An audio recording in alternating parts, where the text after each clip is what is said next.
Paganini, alpino, que bueno, todos saben, tuvo un rol preponderante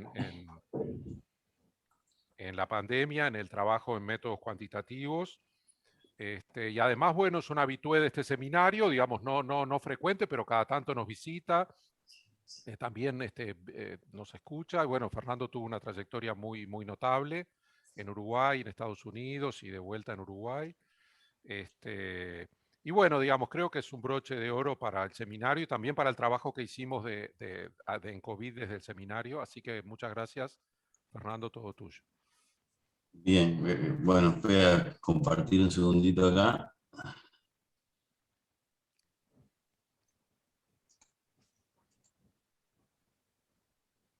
A ver si ahí queda bien. Sí, ahí se ve, no está en pantalla completa, pero Ahí está. sí, Ahora sí. Ahora sí. Bueno, gracias, Cacha, por la invitación y gracias por mantener este seminario funcionando como funcionó estos años. Realmente, sí, no siempre pude venir, pero las veces que vine fue siempre son muy buenos aportes lo que se levantan acá. Cuando acepté dar esta charla desde hace como 4 meses, no tenía ni idea si iba a querer hablar de COVID o no. Es más, pensé en un momento, vamos a hablar algo de probabilidad estadística, que es el título del seminario después de todo. Pero bueno, hace 3 días me tocó hablar de probabilidad estadística en otro evento del Mazdam Sud, así que bueno, no me voy a repetir. Y pensé que era una buena oportunidad para hablar un poco de la pandemia y contarles un poco, si querés, cómo vine yo, desde dónde llego yo a empezar en este problema, cosa que nunca pude explicitar demasiado. En particular, el punto de vista de control hacia la epidemia. Entonces la agenda va a tener una mezcla de temas de control y temas de COVID. Y para los que no saben, digo, yo, como dijo Ernesto, me formé en control, primero acá con Rafael Canetti, que estuvo brevemente, después me fui a Estados Unidos y doctorado en control. Trabajé como 10 años en eso. De hecho, escribimos un libro con un colega, que es un curso de control robusto, que algún par de veces he podido enseñar en Uruguay, pero hace mucho que no lo hago, entonces no tengo muy claro qué medidas estos conceptos son conocidos. Entonces decidí que le iba a dedicar unos 20, 25 minutos a un vistazo al control robusto, y después sí empezar a meternos en el tema de pandemia, yo empecé de contrapunto ahí y de vuelta. Vamos a ver cómo sale. Obviamente en 20 minutos para dar un panorama. Entonces, voy a empezar desde cero sin suponer mucho de control, y voy empezando así. Un sistema de control es un sistema dinámico que tiene algunas variables no especificadas, ¿no? O sea, uno piensa que tiene un sistema con un estado que evoluciona, pero depende de excitaciones, algunas que son perturbaciones, que eso podría ser el ruido, que es más común en estos seminarios de este grupo, pero hay otras acciones de control que las elige alguien desde afuera. Y entonces eso es lo novedoso. No está de todo especificado qué hacer, cómo se va a mover este sistema, porque hay que especificar estas entradas. Y uno busca que las salidas hagan algo deseable. Un segundito, voy a checar esto. Entonces la caja esta, que es el sistema dinámico, bueno, puede tener distintos modelos. Acá puse uno para poner uno concreto, que es una ecuación diferencial vectorial en las entradas, en los estados de las entradas y las perturbaciones, pero podría haber muchas otras alternativas acá. Y lo que a veces he descubierto que mucha gente piensa en el problema de control como un problema de lazo abierto, o sea, elegir la trayectoria UDT para que la salida vaya donde yo quiera. Y ese es un problema que tiene su interés y que, por ejemplo, se ha aplicado para, no sé, navegación espacial, pero en general es el problema de segunda importancia en el control por la siguiente razón. Las perturbaciones estas y otros errores de modelado que les voy a hablar me hacen en general que la salida no haga lo que yo quiera. Entonces esta planificación a priori de la entrada no es posible. Lo que uno en general termina haciendo es lo que se llama control realimentado en feedback o retroalimentado, ahí usamos realimentado en los controleros, que es básicamente la acción del sistema, un segundito porque tengo un problema acá, donde uno mide las salidas, puede ser que mida algunas salidas, y pone una caja acá que se llama controlador, que es otro sistema dinámico, que es el que va a elegir las acciones de control.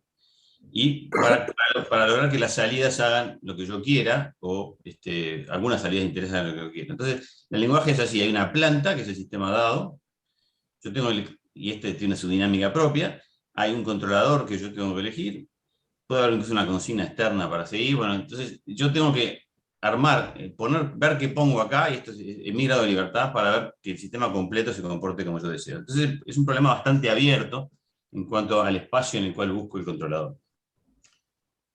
Para poner un ejemplo bien sencillo y para entendernos, bueno, planta muy sencilla, sería un sistema lineal de primer orden, y punto igual px más u, donde p es un parámetro positivo. En ese caso es un sistema que sin acción de control, o sea, con u igual 0, va a tener trayectorias exponencialmente divergentes, dependiendo de la condición inicial. Entonces es un sistema inestable. Yo puedo buscar un control sencillo que es simplemente esta realimentación. Mido x y actúo de esta forma, menos k por x más b, donde k es una constante positiva. Y b es una consigna. Entonces, bueno, si hago eso, aparece el sistema de lazo cerrado, en este caso muy simple, es un sistema también lineal de primer orden, y es claro que si yo elijo la constante k suficientemente grande, voy a poder lograr que este sistema dé una dinámica estable. Por ejemplo, si yo pongo la consigna como constante, puedo resolver la ecuación diferencial y demostrar que esto converge asintóticamente, regula a un punto que depende de la consigna. Hay una constante ahí, pero se puede solucionar eso después. Entonces, de alguna manera, el sistema es capaz de seguir una consigna simplemente con esta realimentación. Y la constante k es un grado de libertad que si uno mira, lo podría elegir. Cuanto más rápido, cuanto más grande sea, más rápido se va a mover esta dinámica. Entonces, daría la impresión de que habría que actuar muy fuertemente. Es más, uno mira esto y dice, bueno, pero este es un problema casi que demasiado fácil, en el sentido de que si me dejas poner cualquier cosa acá, yo el sistema lo cambio radicalmente. Sin embargo, vamos a ver que eso no siempre es tan fácil. Y para empezar a verlo, les voy a mostrar la primera cosa, que es el efecto del retardo. Entonces voy a pasar del modelo anterior, que es punto igual a u, con el controlador u igual menos k por x, saqué la consigna, k positiva, otra vez, este es un sistema que el original, le saqué el polo p porque no aporta mucho, pero es un sistema que original es neutro, pero el realimentado es estable, converge a 0, y cuanto más rápido, cuanto más grande sea k. Si ahora, supónganse que yo la entrada de control no la mido exactamente, sino que mido una versión retardada de la entrada, ¿qué pasa? Entonces ahí es lo que ya el sistema de lazo cerrado queda bastante más complicadito, es una ecuación diferencial con retardo, que no son tan fáciles de resolver. De hecho, el estado o la condición inicial de este problema tendría un espacio infinito dimensional para considerar. Y bueno, entonces el estudio de esta dinámica es un poquito más complicado. Lo que se puede demostrar, y no voy a hacer acá, es que la condición de estabilidad del lazo cerrado es k por tau menor que 1.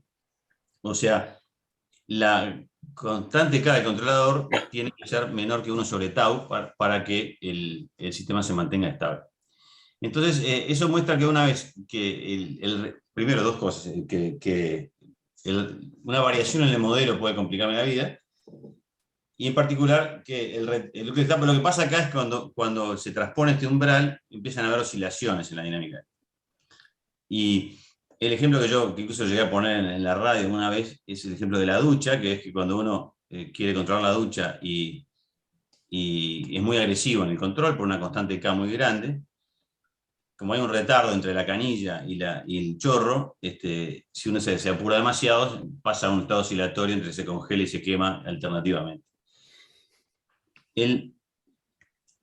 Bueno, entonces, pero es un primer ejemplo del impacto de la incertidumbre en el modelo. O sea, la lección principal, por un lado es la del retardo en sí, pero por otro lado, que hay que cuidar la sensibilidad de ese lazo cerrado respecto a variaciones en la planta, en el sistema. Entonces, les voy a poner un par de ejemplos más históricos de control para motivar esto. Uno es uno famoso que se llama el regulador LQG. Eso es la sigla, es un nombre viejo, vino por el sistema lineal con costo cuadrático y el ruido gaussiano, que es básicamente un sistema en el cual la planta obedece una ecuación diferencial lineal de orden n, estas son todas matrices, y yo mido algunas salidas y quiero controlar otras salidas z que quiero que sean chicas. El sistema está excitado por ruido blanco y hay una entrada de control que yo dispongo. Bueno, la pregunta es, si ahí me dejan poner cualquier cosa en esta caja amarilla, mi objetivo es que la dinámica del lazo cerrado quede estable y que la varianza asintótica del proceso Z sea lo más chica posible.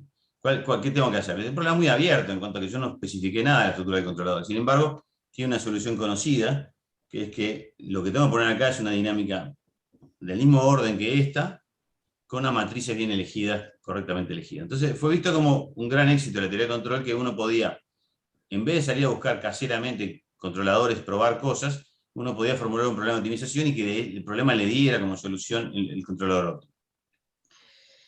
Sin embargo, apareció 10 años después una crítica a esto, que la hizo justamente John Doyle, que fue mi tutor de tesis hace unos cuantos años, que encontró lo siguiente, que es, si yo hago el diseño óptimo que acabamos de mostrar y después le toco los parámetros un poquito, se lo hago con la matriz A, por ejemplo, y después le toco los parámetros a la matriz A un poquito, puede resultar que el controlador que era óptimo termine dando un lazo inestable.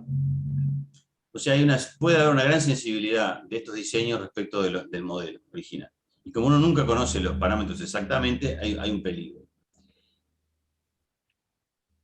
Entonces, de hecho hay otras causas de error modelado. Uno típicamente y comúnmente linealiza la dinámica. Una dinámica que tiene cosas no lineales la pasa a dinámica lineal al grado de un punto de operación. Y puede incluso convencerse de que esta aproximación es inocua, simulando el lazo abierto o otras soluciones. Pero otra vez, cuando uno cierra el lazo, puede pasar que esos errores que parecían inocuos terminen explotando. Alguien me podría decir, bueno, no linealices, mantener las cosas lo más fieles posibles a la física. Bueno, pero todo tiene su límite, ¿no? Y para ponernos un ejemplo de que siempre hay cosas que no modelamos o simplificamos, les pongo que es bastante famoso, que es el tema de equilibrar el péndulo invertido, un problema clásico del control, donde yo tengo, en este caso fue una versión con un motor colocado a la pared, que puede actuar un torque en este brazo y tiene que equilibrar el péndulo en la posición vertical. Es el famoso tema del escobillero, equilibrando la escoba. Yo puedo hacer un modelo dinámico, mecánico de este problema, tiene 4 estados, y puedo resolver, puedo llegar a una cuestión lineal bastante fiel. ¿Por qué no usar esa? Bueno, en ese caso tal vez podemos usar esa, pero supónganse que yo cambio la pesa por un tacho de agua, ¿no? O podríamos decir el escobillero pone un tacho de cerveza ahí arriba. Entonces uno piensa que el escobillero igual va a poder estabilizar el sistema, si no se tomó toda la cerveza, siempre y cuando sin tener un modelo preciso, porque ahora el movimiento del agua chapoteando ahí arriba es un sistema de complejidad inabarcable para nosotros. Entonces, el control logra a veces que con modelos simplificados podamos controlar sistemas mucho más complicados. Entonces, la simplificación de modelos está siempre ahí, pero hay que tener cuidado de no tener mucha sensibilidad a esos errores. Eso es un poco el dilema que planteó el control robusto.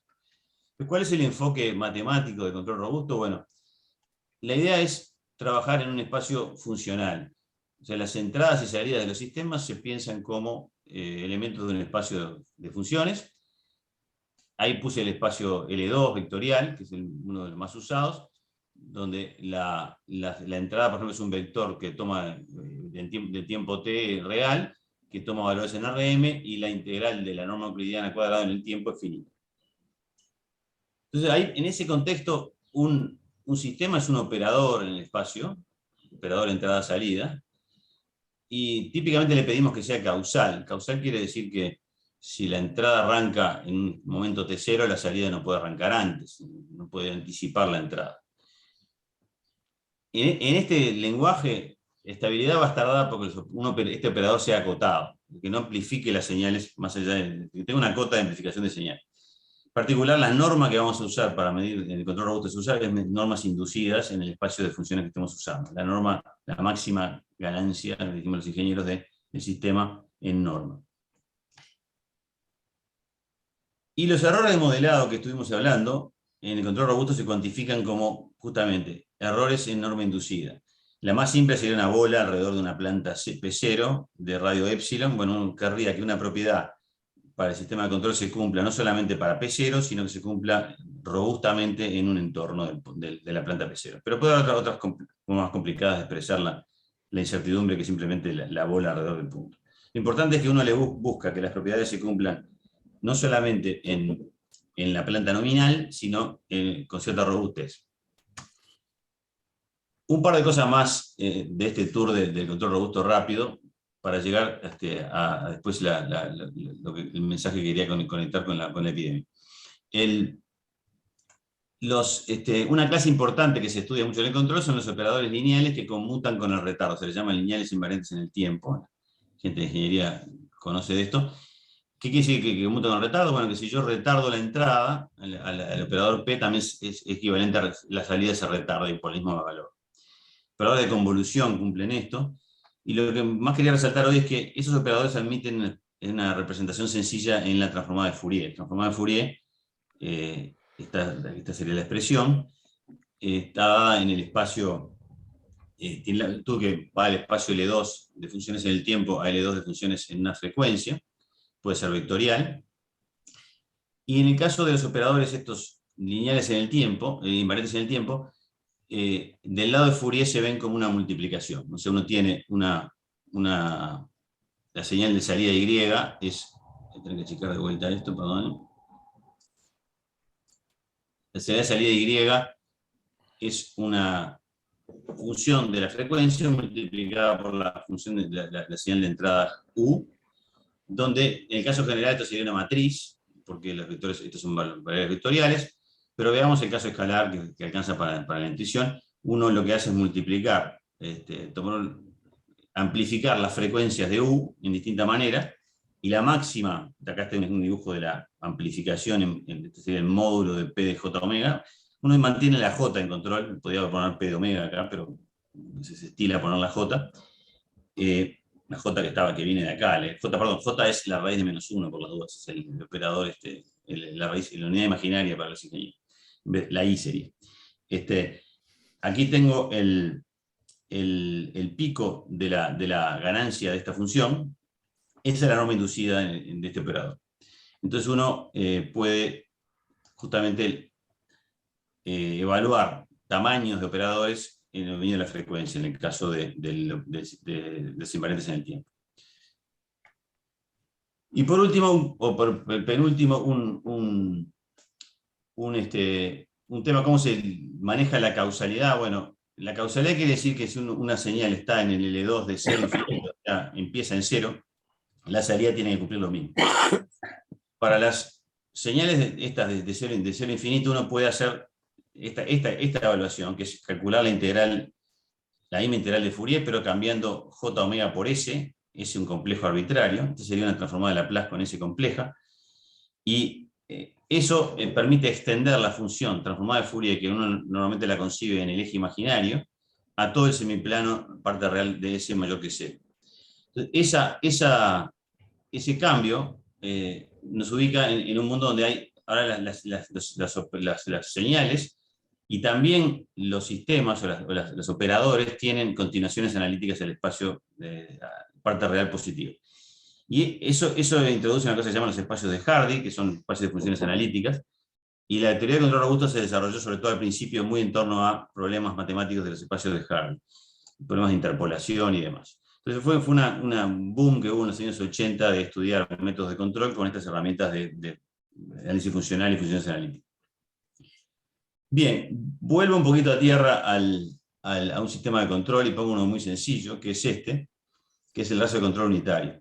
Tengo una planta P con acción de control U, salida Y, y el controlador acá lo que hace simplemente es comparar la salida con la consigna P, calcular un error, que es la diferencia de B igual B menos I, y ese error se utiliza como entrada a un controlador, que es otro sistema dinámico que tengo que poner acá, que controla la acción.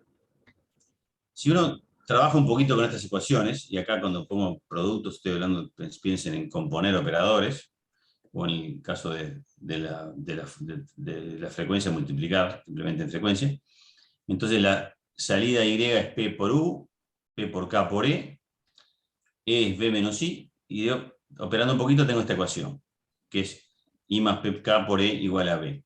Bueno, lo interesante acá es ver si puedo invertir esta ecuación, porque si dado una salida B, puedo despejar o calcular una señal de error finita. De hecho, a ver, lo importante va a ser si este operador I más PK admite una inversa que sea acotada, operador, y que sea causal. Justamente, ese va a ser el criterio de estabilidad en esta teoría. Es un poquito más complicado que eso, pero eso es lo esencial, que tengamos una inversa acotada de este operador. ¿Puedo hacer una pregunta? ¿Cómo no? ¿Invertible como función o como operador? Como operador. Como operador, ¿querés? Sí. Okay. Sí. Esto es, por ahora es un operador. Cuando, en el caso que yo trabajo en espacio L2 y los sistemas son estos invariantes en el tiempo, que entonces los operadores son de multiplicación en frecuencia, bueno, es equivalente a invertir para cada frecuencia, y la inversa es acotada. Entonces, por ejemplo, acá tienen dibujada justamente ese caso de lo que se llama la función se le llama función de sensibilidad por razones que no voy a entrar, históricas, donde la función de omega es la inversa de 1 más pk, donde acá, tanto p como k en este caso son operadores de multiplicación en frecuencia. Entonces uno puede escribir todo esto en cada frecuencia. Acá la frecuencia está en escala logarítmica, es otra cosa que es bastante usual, y también la amplitud está en escala logarítmica de este lado. Entonces, la norma, que en este caso es el pico no olvídense de la roja, simplemente el azul, la norma del operador inverso, que es esta máxima amplificación en frecuencia, ese es un criterio por un lado, tiene que ser acotada, y además nos da un criterio de robustez. ¿Por qué? Porque si esta norma es muy grande, entonces eso quiere decir que este operador I más PK está cerca de ser singular, o sea, de no tener inversa, y entonces una perturbación en el modelo P, de las que estuvimos hablando, una bola de radio epsilon, por ejemplo, podría o puede generar una planta que sea inestable. Entonces, en el control robusto uno usa la norma de la sensibilidad, entre otras cosas, como forma de detectar pérdida de robustez o riesgo de robustez. Entonces, eso sería un poco el lenguaje. Típicamente las funciones de sensibilidad tienen esta forma. En bajas frecuencias dan valores muy bajos. Eso tiene que ser así para que el sistema funcione bien, traquee la salida, traquee la consigna en baja frecuencia. Y el tema es cuidar que en altas frecuencias o en frecuencias intermedias no haya una ganancia muy alta, porque eso es lo que genera peligro de inestabilidad. Bien, bueno. Una pregunta. Sí. ¿No te tendría que interesar también la norma de I más PK como operador? Es decir, pensando como si fuese un condicionamiento, ¿no? Porque si todas las frecuencias le tengo una norma alta, digamos, sé que puedo corregir todas las frecuencias de la misma forma, digamos, ¿no? ¿Se entiende lo que quiero decir? Sí, digo, no sé si te si lo pensás como un operador en dimensión finita, digamos, mirar la norma de la matriz no es necesariamente tal vez lo mejor, ¿no? Porque si en todas las direcciones la norma me expande igual, por eso el número de condición tiene que incorporar la norma del operador y la norma del inverso del operador, ¿no? Generalmente. Sí, pero digo, la norma del inverso está, si es matricial, estarían los valores singulares, digamos, de esa inversa, estarían las direcciones de máxima verificación. Las que me preocupan son las grandes, digamos. Claro, pero digo, si todas las frecuencias me las magnifica, el error me lo magnifica en la misma escala, por más que sea una escala enorme, uno podría corregir. Bueno, digamos que hay... Es medio grotesco lo que estoy diciendo, lo sé, pero... No, ahora te voy a mostrar la ley de conservación que muestra que eso que vos decís no se puede, pero digamos, o sea, todas las frecuencias no se van a amplificar igual, pero sí. De hecho, yo no las quiero amplificar, las quiero chicas por razones que no entré. Por el tema de robustez es un tema, pero también está el tema de que las quiero chicas. Si fueran chicas en todas las frecuencias sería bárbaro. La sensibilidad, ¿está? Pero hay una ley de conservación que seguía la muestra. Bueno, bueno, esto fue mi tour medio rápido para llegar a esta transparencia que motiva el tour de mi charla, que es el tema de respetar la inestabilidad. Les comento, esta fue una charla que dictó el profesor, que digo quién es, Gunther Stein, en 1989. El premio BODE es el premio más importante de la comunidad de control, se da todos los años en el congreso más grande de control, y el que lo recibe tiene que dar la charla plenaria importante en el Congreso. Y ese año, que es anterior a bastante, hace muchos años, le dio este señor Gunther Stein, que es un ingeniero, más bien trabajó en la industria, en Honeywell, temas de control en la industria aeronáutica, pero tenía relación con el MIT, era profesor, daba cursos ahí, era frecuente visitante del MIT. Y fue colaborador también de John Doyle, que fue mi tutor después. Entonces, toda la religión de la robustez se elaboró en esos años, y este fue uno de los grandes impulsores del lado de la industria. Bueno, entonces, en ese año, él dio esta charla que fue muy conocida. Yo cuando llegué a Caltech a hacer el doctorado, el primer curso de control que tuve, Doyle nos puso el video, ya era el año 91, nos puso en una clase el video cassette, era de aquella época, de la charla para que escucháramos el mensaje. Y les cuento brevemente la esencia del mensaje, que era lo siguiente. Él decía, bueno, él que estaba preocupado, que mucha gente se formaba en teoría de control con matemática muy avanzada, pero que no percibía los riesgos que estaban involucrados en diseñar el sistema de control, sobre todo cuando la planta era inestable.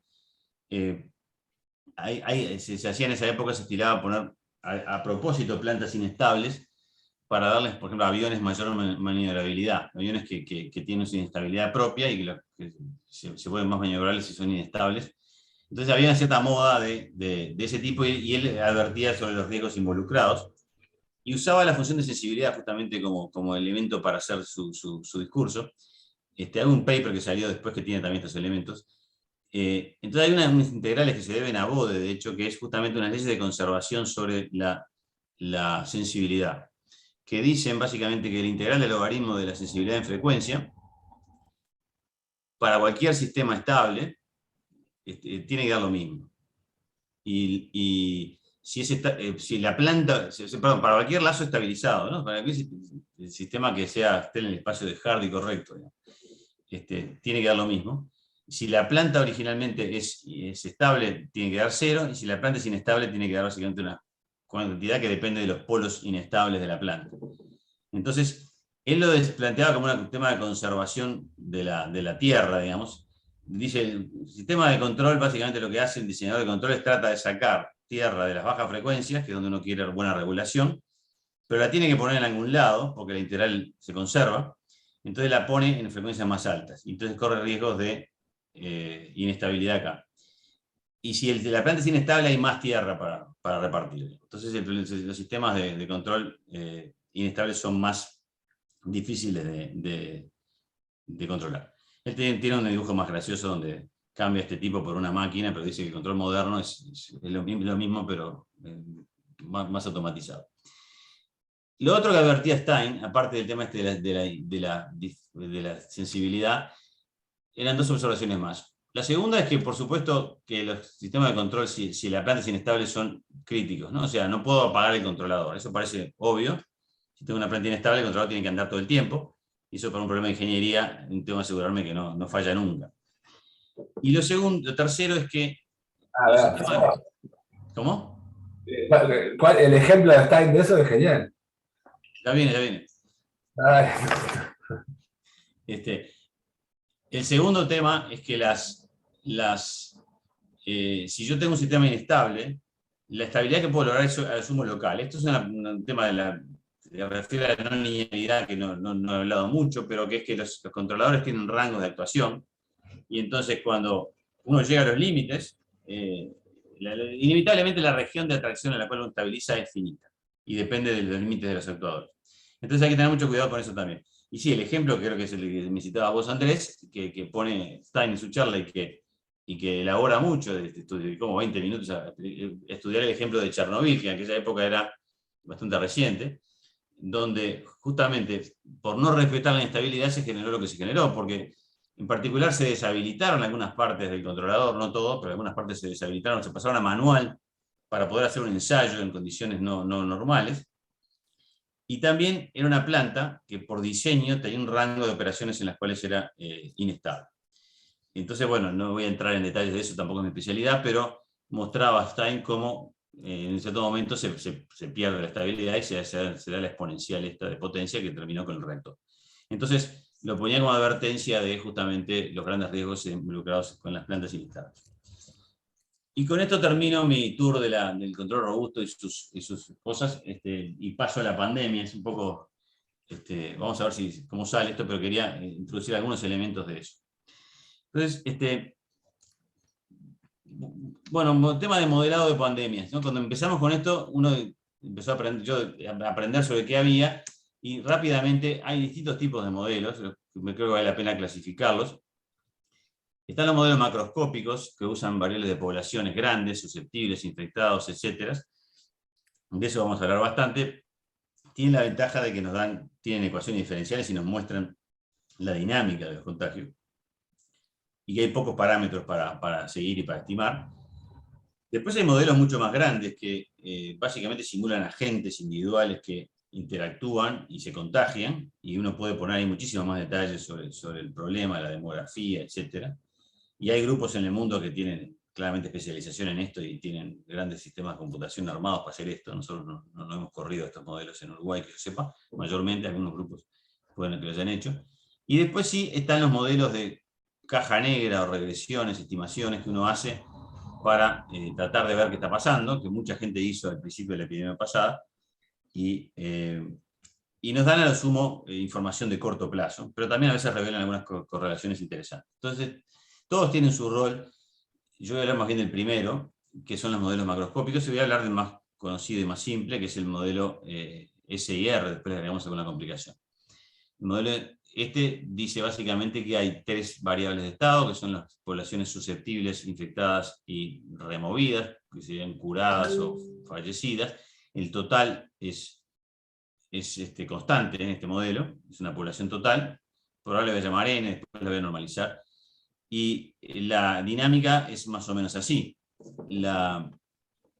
Uno tiene 2 parámetros importantes, el beta, que dice cuál es la tasa en la cual ocurren contactos contagiosos de los infectados, o sea, cada infectado con cuántos contactos por unidad de tiempo tiene de los contagiosos. Entonces eso determina cuánta gente se va infectando por unidad de tiempo, excepto que hay que ponderarlo por la fracción de susceptibles S sobre N. Si hay gente ya no susceptible, esa gente no se contagia. Entonces el tránsito de susceptible a infectado ocurre a esta tasa, en esta velocidad. Después está el tránsito de infectado a removido con una tasa gamma, y voy a usar más bien la inversa de gamma, que es el tiempo medio de la enfermedad. Y entonces uno puede, con una manipulación relativamente simple en este modelo, sacar un factor común gamma en la ecuación de los infectados y hacer aparecer el número de reproducción, R, que es beta por T por S sobre N, que nos dice, ahora vamos a abundar un poquito más, la cantidad media de contagios que tiene un infectado en la enfermedad. Y ese hemos hablado todos hasta el hartazgo del R, si es mayor que 1, indica inestabilidad de la dinámica. Y al principio uno tiene, incluso había gente que por redes sociales me criticaba porque había usado R y no había hablado de R0, que decía que era el término correcto. Bueno, R0 es lo que uno usa en general cuando empieza la epidemia en estado natural. Tiene un beta que depende más bien del virus y del comportamiento habitual de la gente. Tiene un tiempo que depende de la duración de la enfermedad, y todo el mundo es susceptible. Bueno, en ese caso tenemos un número natural. Pero enseguida ese número empieza a cambiar, y cambia por distintos factores. El beta, por un lado, cambia porque depende del virus mismo, pero también depende de cómo se comporte la gente, cuánto se reúna y cómo se proteja o no en esas reuniones. El tiempo de exposición depende de la enfermedad, por supuesto, pero también depende si podemos aislar los casos. Y la fracción de susceptibles eventualmente cambia, porque también la gente va desarrollando inmunidad o porque la gente se vacuna. Entonces tenemos un sistema con una dinámica que en principio sería de 3 dimensiones, pero que tiene parámetros que van a variar en el tiempo. Y varían incluso espontáneamente, ¿no? Sin que nadie haga nada, la gente ve venir la epidemia y se cuida. Entonces el R va a ir cambiando en el tiempo, y típicamente va a ir bajando a medida que crecen. Si crecen los casos, la exponencial se va a moderar. Una forma difícil de modelar, ¿no? Bastante incierta. Eso es un argumento justamente para usar la realimentación en este problema, ¿no? Uno no puede pretender en lazo abierto elegir una trayectoria de medidas, digamos, que pretenda controlar la epidemia, porque no sabe realmente el impacto que van a tener. Y de hecho el debate inicial sobre la epidemia en el mundo tuvo esas posiciones, y había que gente decía no hay que hacer nada, hay que dejar que esto se llegue a la inmunidad de rebaño, o sea que todo el mundo se contagie, o hay que tratar de achatar la curva con algunas medidas de mitigación, o hay que tratar de suprimirla y llevarla a cero brutalmente.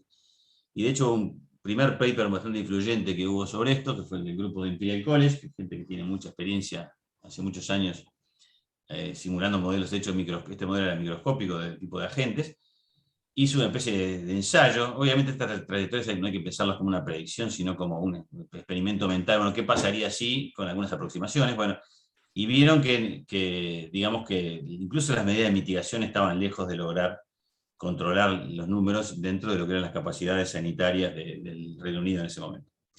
Entonces, eso fue un argumento fuerte para tratar de ir a cero, y de hecho hubo un autor que hizo un alegato público en las redes muy, muy interesante, se llamaba El martillo y la danza, hay que dar un martillazo para llevarlo a cero y después hay que bailar alrededor del cero. Bueno, esa fue la discusión inicial en el mundo y también acá. Y quiero ver un poco el tema de qué acciones se podían tomar. Bueno, esto creo que estas todas las conocemos, se puede ir de lo más suave a lo más fuerte. Y quiero hablar por primera vez acá de cómo achicar el tiempo de exposición, lo que llamamos el Tetris. Es testear los casos, rastrear los contactos y aislarlos, ¿no? Eso sería la estrategia, y eso permitiría en principio bajar la cantidad de días que está expuesto un infectado. Y por supuesto, eventualmente cuando aparecieron, se puede vacunar para bajar el último factor. O sea, cada factor es pasible de acciones.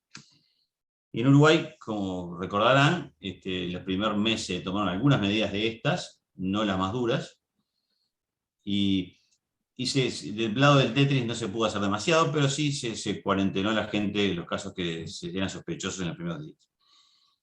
Bueno, lo que se hizo terminó siendo suficiente para controlar el primer brote. Se puede discutir si fue por cuánto fue responsabilidad, cuánto fue por miedo de la población, pero bueno, se logró el control inicial. Y ahí, recién después de esa estabilización inicial fue que nos llamaron a los científicos a opinar, justamente a ver cómo se podía transitar a una apertura en condiciones seguras. Y de hecho, en los primeros contactos que se hicieron, la parte de modelos jugaba un rol un interés principal. Odicio le planteaba a algunos científicos, incluyendo a Rafael Radi, si podían predecir, por ejemplo, ocupaciones de CTI. Bajo el liderazgo de Rafael, el asesoramiento tomó un tamaño mucho más grande, se convocó a muchísima gente de distintas especialidades, del lado de salud mucha gente, del lado de datos también tratamos mucha gente, y tratamos de dar una respuesta un poco más amplia que solamente predicciones. Pero las predicciones siempre estuvieron en el core de lo que hacía el GACH. Y las primeras recomendaciones que puso Rafael sobre la mesa, en un documento interno, previo a la consolidación del GACH, él llamaba los 4 principios del GACH, y en lenguaje distinto, pero es lo que estaba abogando por el control realimentado. O sea, progresividad, quería decir ir de a poquito en las aperturas, regulación era aquello de para atrás todo lo necesario, monitoreo era vamos a medir todo el tiempo, testear lo más que se pueda para saber lo que está pasando, y la evidencia en la mentalidad era, en las acciones de control, usemos la mejor evidencia disponible, por ejemplo, si abrir las escuelas versus otras aperturas. Lo que sí no esperábamos cuando aceptamos este rol de asesoramiento era que íbamos a estar tan en la luz pública como estuvimos, y bueno, eso fue parte del tema. Bien, entonces, ¿qué pasó en los primeros 6 meses? Pasó que logramos, como se dice, el brote inicial se contuvo, y estuvimos en una trayectoria que vista así puede parecer grande, pero esta escala es muy chiquita. Esencialmente esto es rebotar cerca del 0, que es el estado de supresión. De hecho, en las métricas que después aparecieron de Harvard, estábamos en verde, éramos los únicos en Sudamérica en ese estatus, se veía como que se había logrado una situación bastante privilegiada. Estos brotes aleatorios que ocurrían, otra vez, si uno lo mira en la escala del modelo SIR, son rebotes cerca de 0, no se lograba predecir mayor cosa, el grupo de datos tirábamos predicciones y no le invocábamos. El R daba que se empezó a estimar, Ernesto empezó a estimar primero y después se automatizó, mostraba grandes fluctuaciones, en fin, era un sistema que no se prestaba mucho a nuestra matemática, pero eso era lo bueno porque era un sistema que estaba en pocos números. Y lo que estaba jugando un rol importante, creo, en esos momentos era el tema del Tetris. Porque el fenómeno se daba por brotes, entonces se iba a un brote con y se hacían acciones medias desesperadas, y a veces manuales, pero con cierta efectividad, ¿no? Justo hace unos días escuché hablar al director de Salud de 33 contando su experiencia sobre esto y cómo lo vivieron cuando tuvieron el brote del 33 el año pasado, y era realmente situación de emergencia. Pero como el brote era localizado, se logró con eso más o menos apagarlo, y otros más, como el de la médica uruguaya que vino después, etc. Desde el punto de vista macroscópico, otra vez, este modelo mucho nos decía, pero estaba cada vez aflojándose el beta, había inyecciones de afuera que no las puse, y teníamos que achicar el T, teníamos que achicar el tiempo que esta gente contagiaba, porque el S sobre N todavía estaba clavado en 1. Y una cosa que vimos en el grupo en el GACH, y que el primero que lo planteó fue Matías Sarín, que usaba modelos bastante distintos de los que yo vengo hablando, que había muchos países donde se había perdido el control y en forma bastante abrupta, pasando un umbral. Y se interpretaba como que en ese momento se había perdido la posibilidad de rastrear y pasábamos a una fase, abruptamente a una fase exponencial. Entonces, en esos meses principal error que tuvimos los agentes de datos fue decirle al gobierno, ojo con este umbral, hay que reforzar la capacidad de rastreo, hay que poner más gente y más tecnología a hacer el Tetris.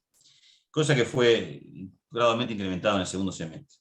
Entonces, por esta fecha fue que empezamos este trabajo académico con este grupo, que la invitación vino por Enrique Mayada, que es un ex miembro del grupo nuestro, que hoy es profesor en Johns Hopkins, algunos de sus estudiantes, y después está Richard Page, que es un inglés que trabaja en Lund, que es un controlero del control robusto de la cepa que yo venía hablando.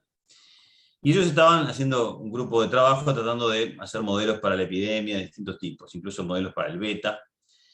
Y nos invitaron a Andrés y a mí a participar de ese grupo, y terminamos haciendo una contribución que tiene que ver con justamente el modelar los límites en el Tetris y tener en cuenta filosóficamente los principios de Gunther Stein.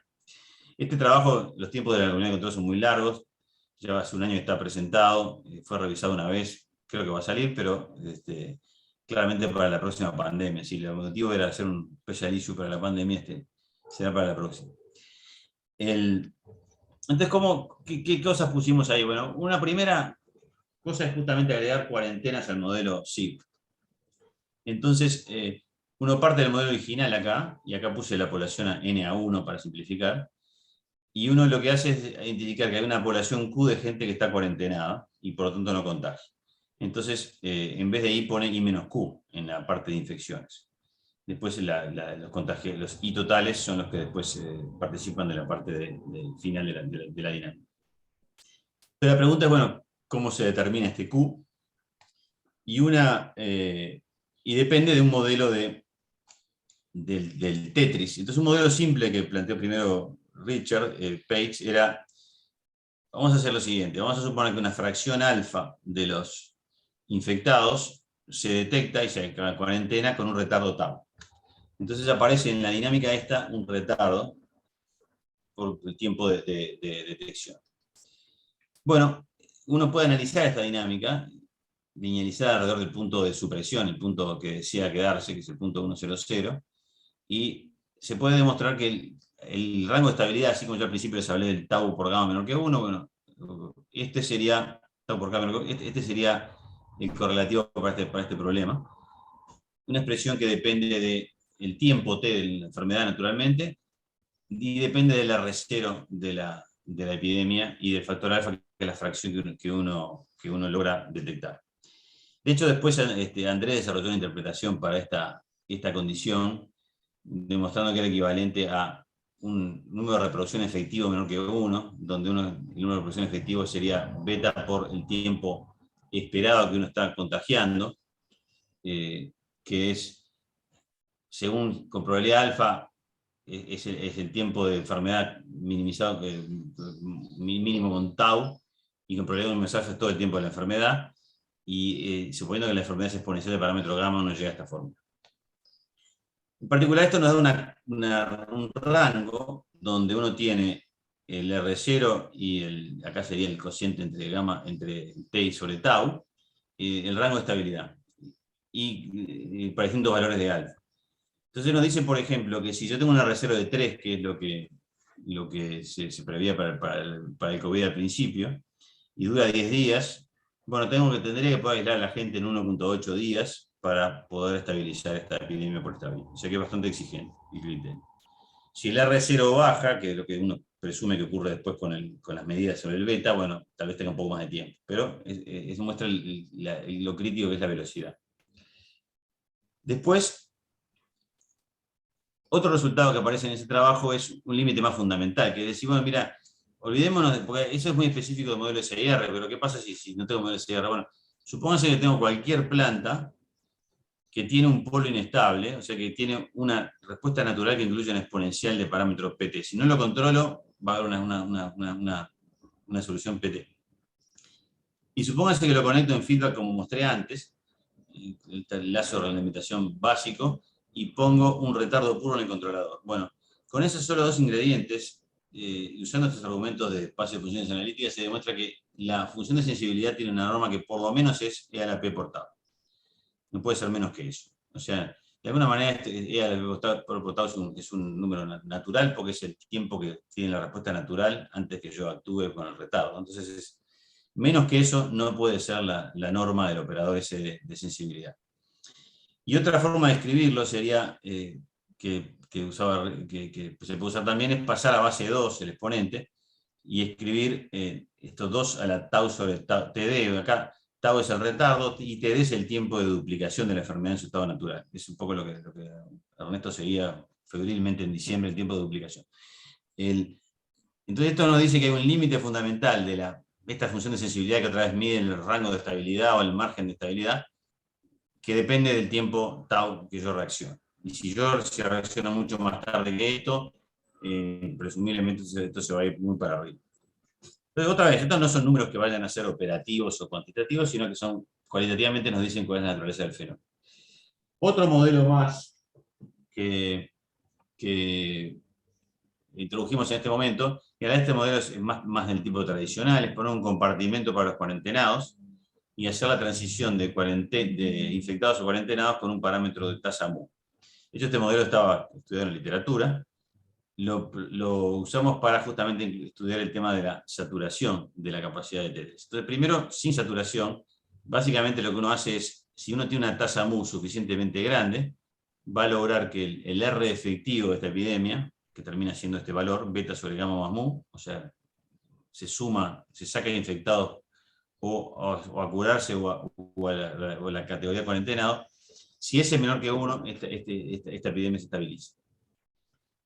Lo que ocurre es que esto requiere ir sacando una proporción fija de los infectados para la cuarentena. Entonces requeriría que el sistema de rastreo funcione a cualquier escala. Si tengo 10 infectados, si tengo 100, si tengo 1000, tendría que poder multiplicar por 10, por 100, por 1000 la cantidad de gente que estoy sacando. Y eso es lo que uno supone que en el mundo real no va a ser infinito, va a haber una saturación. Entonces la propuesta de modelar eso fue incluir esta saturación que está en rojo, que es el mínimo de I con K, o sea, hasta K infectados puedo sacarlos a tasa mu, pero después satura la cantidad de gente que puedo sacar del sistema. Entonces, esto cambia la dinámica que teníamos acá, por una dinámica no lineal, y queremos estudiar esto. Cerca de 0 la dinámica es lineal, es igual a esta. Entonces, cerca de 0 voy a tener una región de estabilidad. Y entonces el sistema de Tetris va a estabilizar un entorno de 0. La pregunta es cuán grande es eso.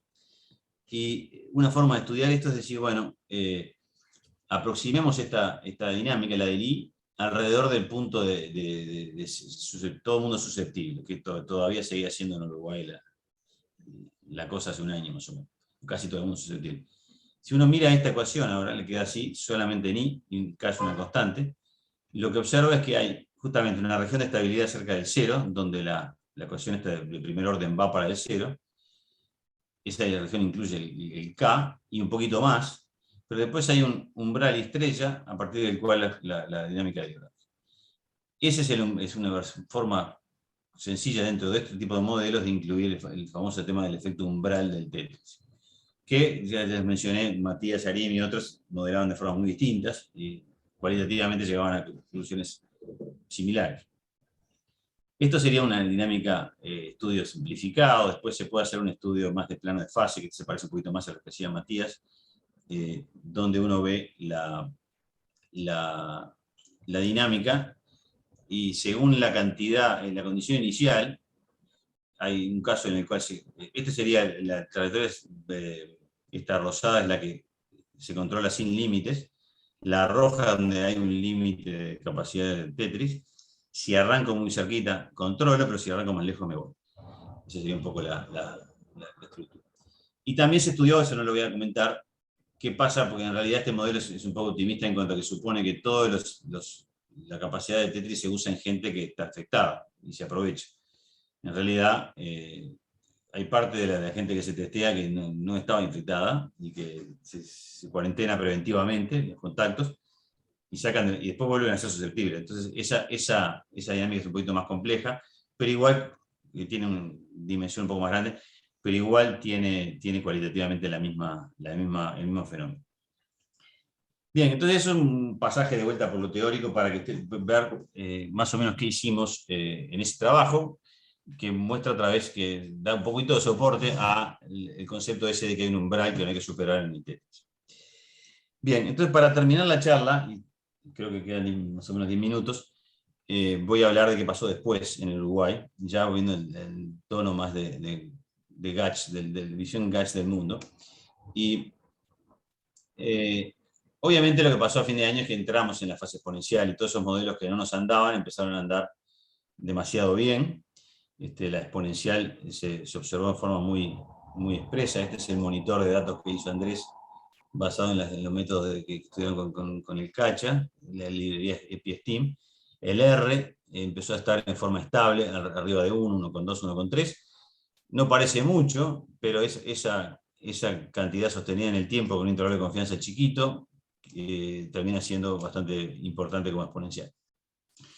Y la interpretación es que se había perdido justamente, se había desbordado el proceso de rastreo, y eso lo vio, le puse ahí, lo vio Maine, porque era Maine la que miraba los datos que venían del ministerio y decía, los casos sin nexo se nos están yendo para arriba, y los tiempos entre que pido el hisopado, que hago el hisopado, que tengo el resultado y que viene el reporte al ministerio, se los están estirando.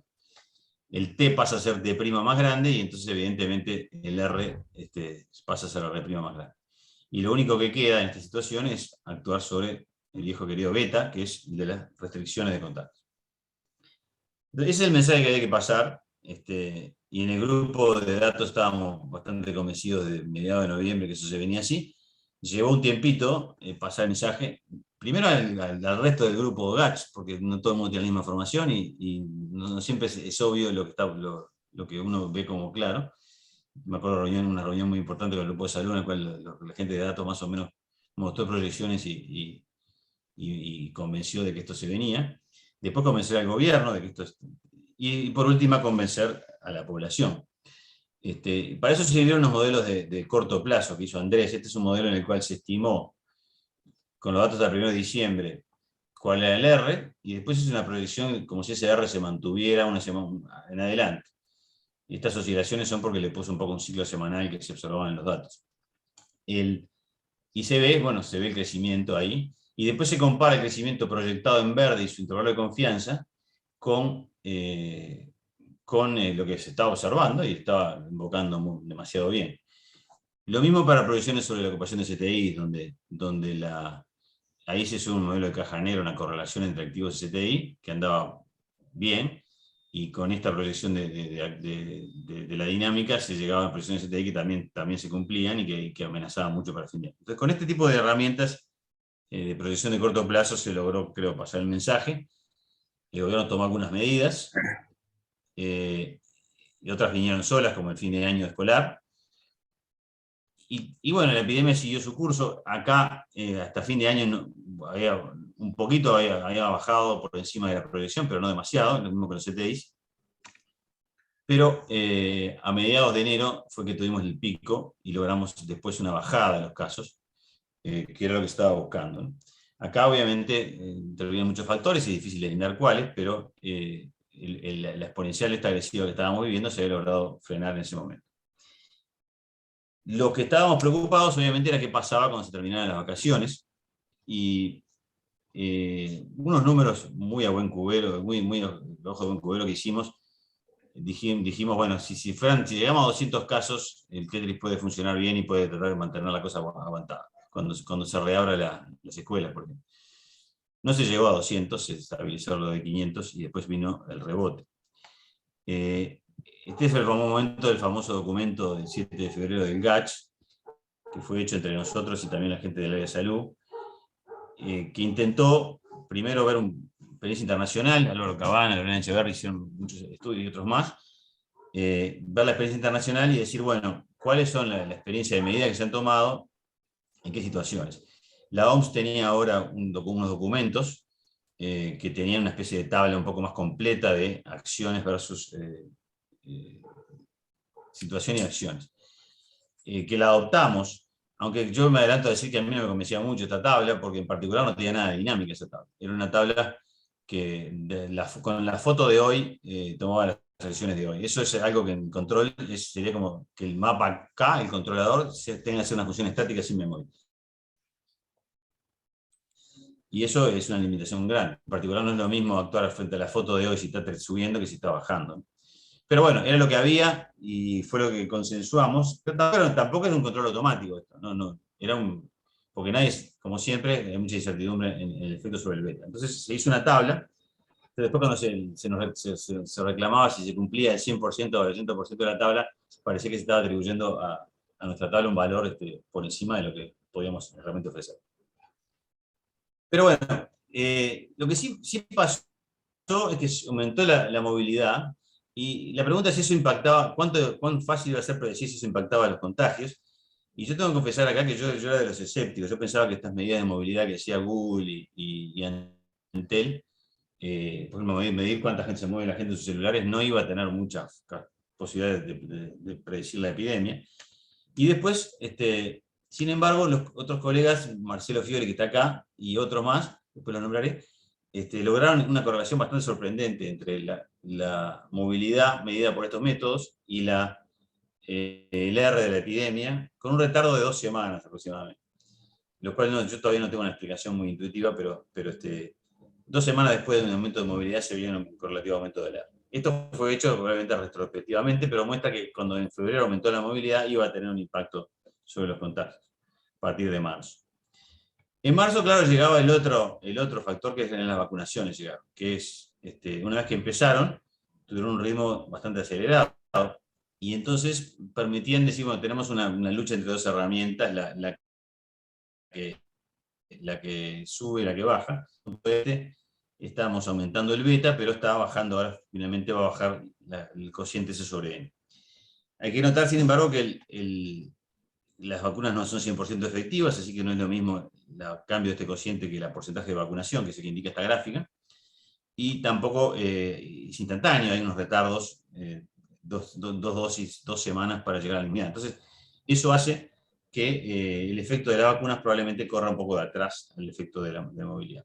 Entonces, en marzo tuvimos esa carrera, y se sumó otro elemento más, ¿no? Que es que el virus jugó, y el virus nos trajo una variante, que aparentemente o bastante claramente era más contagiosa. Es difícil distinguir una cosa de la otra cuando está todo cambiando, ¿no? Pero yo hice unos estimativos bastante crudos de la contagiosidad comparada con la otra, basada básicamente en el tiempo que le llevó a la gamma, a la P1, desplazar a la otra. Esto es bastante, como es muy crudo, no lo voy a mostrar, me dio un 25%. Nico Yegor hizo unos estimativos mirando el tema de la vacunación, que llegó a números comparables, podemos tomar como más o menos ciertos. El hecho es que el beta tiene un golpe de 25% debido a la cepa nueva. Y además tiene golpe debido a la movilidad. Entonces tenemos dos cosas apurando el beta y una sola de este lado. Bueno, la pulseada la gana el virus, y tenemos la exponencial que vino en marzo, que se pareció en valores de R a la de diciembre, pero arrancando valores 4 veces más grandes, llegamos a valores 4 veces más grandes. Y entonces los números de fallecidos, desgraciadamente, también tuvieron el mismo impacto, y los CTI empezaron a tener problemas. De hecho, el gobierno impuso expansiones en ese momento. Y también impuso una segunda ronda de acciones de cierre, que otra vez fueron muy debatidas en qué medida es suficiente. El resultado fue un freno alrededor de abril del R, pero no llegó a ser una bajada y hubo incluso un rebote después de la vacación de turismo. Entonces, el resultado neto de toda esta pulseada fueron 2 meses de, como saben todos, de casos altos, fallecidos altos y CTIs en situación no desbordada, pero cerca de sus límites. Bueno, eso ocurrió y recién en junio tuvimos el respiro de la bajada, que empieza más o menos a fines de mayo y se establecen Rs ahora sí bastante bajos, del orden anterior hasta 0,7, y la exponencial también, para el lado bueno, es rápida. Entonces, bastante rápidamente las condiciones se restituyeron. Y acá está otra vez robando el trabajo de los colegas que ahora han presentado una revista. Se ve el desacople entre la evolución del R y la evolución de la movilidad, que ocurre más o menos a fines de mayo. Entonces, y coincide con una iniciación estimada por el trabajo del orden del 33%, que dice que en ese momento se logra que la epidemia, que la movilidad sola no pueda, y la movilidad y la cepa, diría yo, no puedan con la vacuna. Bueno, la fase actual, el dato más importante de la fase actual es que el GACH no funciona más, así que ya estoy en menos responsabilidad sobre estos temas. Llevamos varios meses alrededor de los 200 casos. No bajamos de eso, pero la regulación ha sido bastante buena. Los CTI no están muy llenos y hay pocas fatalidades. Es una situación de relativo control. Y eso incluso teniendo en cuenta que pasó la variante Delta por acá, que también tiene un salto de contagiosidad respecto de la beta o de la gamma. O sea, también tiene no sé, no estimé cuánto, pero en más o menos en el mismo lapso de tiempo desplazó a la gamma. Y eso que la movilidad está en niveles, todos sabemos, bastante altos, pre-pandemia. La única explicación para este control está en el grado alto de inmunización que tiene el país, incluso han tenido unas dosis de refuerzo recientemente. Con lo cual hemos evitado por ahora unos rebrotes que se han visto en otros países. Yo di una charla hace 10 días sobre esto en otro congreso y terminaba acá. Y para hoy no tuve más remedio que agregar esto. Así que bueno, seguimos a los saltos y veremos cómo nos tratan los próximos meses. Bueno, para concluir, ya estoy pasado. Los modelos matemáticos dan un marco conceptual de qué está pasando, no predictivo, excepto a corto plazo. Sobre todo porque hay un rol muy fuerte, muy incierto del comportamiento humano en la dinámica. En ese contexto, la única forma de controlar es con sistemas realimentados, que van midiendo y corrigiendo. Y estos son los principios del GACH que planteó Rafael, que creo que más o menos van en esa dirección. El proceso no se puede automatizar, eso viene al caso cuando decíamos el tema de la tabla del documento de febrero, y no se puede automatizar el proceso. Siempre va a haber una evaluación humana en el medio de qué es lo que hay que hacer. Incluso mirando sobre la pandemia, por supuesto que el gobierno tiene otros temas para mirar también. Pero sí creo que las advertencias de Stein son relevantes para sistemas inestables. La primera es que hay límites fundamentales en lo que uno puede conseguir, el efecto del retardo, hay que actuar rápido. La segunda es el efecto de las saturaciones, hay cosas que saturan y el sistema inestable entonces las desborda. Hay que respetar esos límites y hay que ampliarlos lo más posible. Y por último, por supuesto, no se puede desenchufar el controlador, así que hay que seguir siempre vigilando. Bueno, con esto termino. Gracias.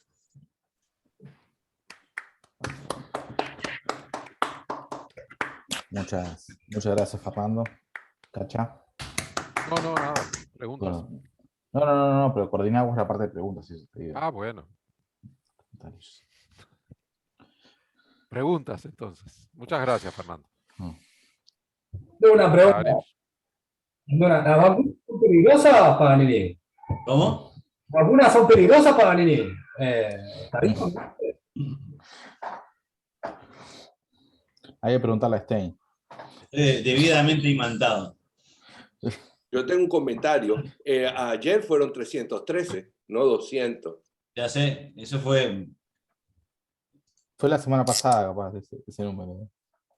digo, sí, esta gráfica la hice hace una semana, así que bueno, ¿qué voy a hacer? No actualicé, lo que actualicé fue el cartel rojo, no actualicé la curva, pero sí, hubo un día de 300 había habido antes, pero sí, vamos a ver, esperemos que no estemos cambiando de fase. Aunque Pino, la final de la Libertadores no nos haya traído mucha cosa. una preguntita. El umbral de 200 era pensándolo sin vacunación, ¿no? Probablemente con vacunación ese umbral a ojo buen cubero se pueda mover un poco. No, sí, yo no decía el 200 acá porque fuera el umbral de febrero, ¿no? Digo, era lo que estábamos observando, sí. No, Seguramente tenemos hablando banca del para... 300. Sí, sí.